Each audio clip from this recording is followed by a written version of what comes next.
guys, it's Liv. Welcome back to my channel. Today I have a super fun kind of holiday inspired recipe for you, but obviously you can make this all year round. So as you can see by the title, today we are making vegan scalloped potatoes. They are a perfect holiday side dish because it makes a giant pan. So if you are hosting a dinner or going to a dinner, you can easily transport it and just serve it right out of the pan. And even if you're not the most experienced cook, I promise that you guys will be able to make this because it is so easy. And I'm so excited for you guys to have this recipe, so let's get into it.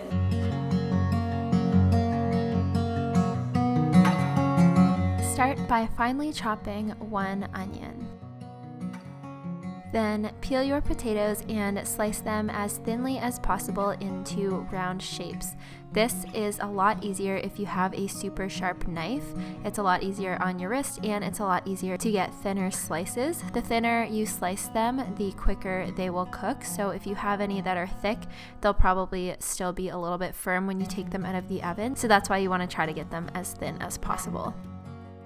Then in a pot on the stove on medium heat, you can add a drizzle of oil and then add the onions and cook them a few minutes until they're translucent.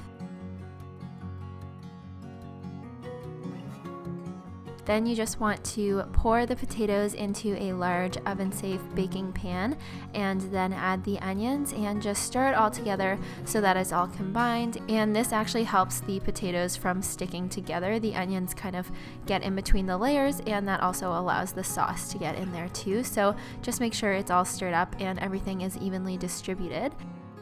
So then you can put the pot back on the stove to make the sauce. So the first thing you want to do is melt the vegan butter, and then you can sprinkle the flour over top of the butter and use a whisk to whisk it until it is a thick mixture like this. And then you want to let that simmer just a little bit just to get rid of the raw flour taste. And then you can start adding in little splashes of the non-dairy milk and whisk it in between. So as you'll see, it kind of becomes a really nice thick sauce as you add more and more milk, but just try to add a little bit at a time and whisk it in between so that the sauce stays thick and it doesn't become too runny too fast. And then once you use all of the non-dairy milk, you can move on to the broth and do the same thing. Once the broth is all used up, you can add in the salt, nutritional yeast, and pepper, and then just whisk that until it's combined.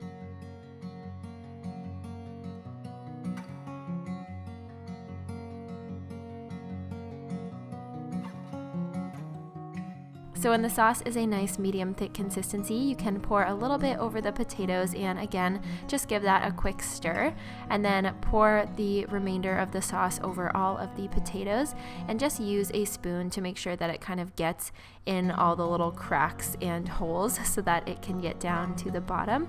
And then I just topped mine with a little sprinkle of paprika before putting it in a 375 Fahrenheit oven for 45 minutes.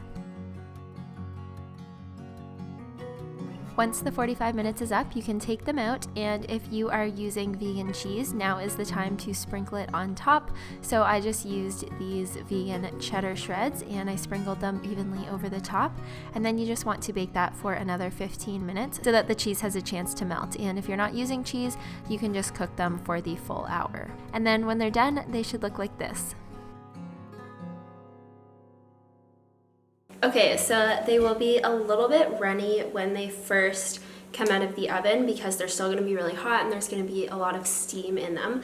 But so basically you just want to let them sit for like 10 to 15 minutes. So mine have been sitting for a little bit since I took them out of the oven. They'll still be pretty hot, so be careful. Don't like burn your guests. This is what I'm going to be making to bring to Christmas dinner with my family, so I'm really excited.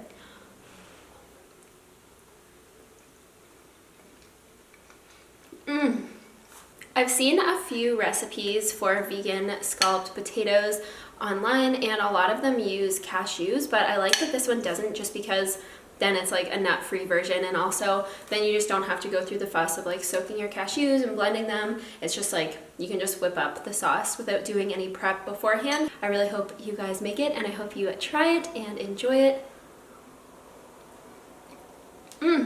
Thank you guys so much for watching. I hope you enjoyed this recipe. If you do, make sure to tag me on Instagram or Twitter. I am at itslivb on both. Don't forget, I have a cookbook coming out. This isn't the actual book. This is just like a little sample one with some recipes. It's called Live Bees Vegan on a Budget, and this is what the cover looks like. I'm so excited, and it's on for pre-order right now. So all the information for that is in the description box below.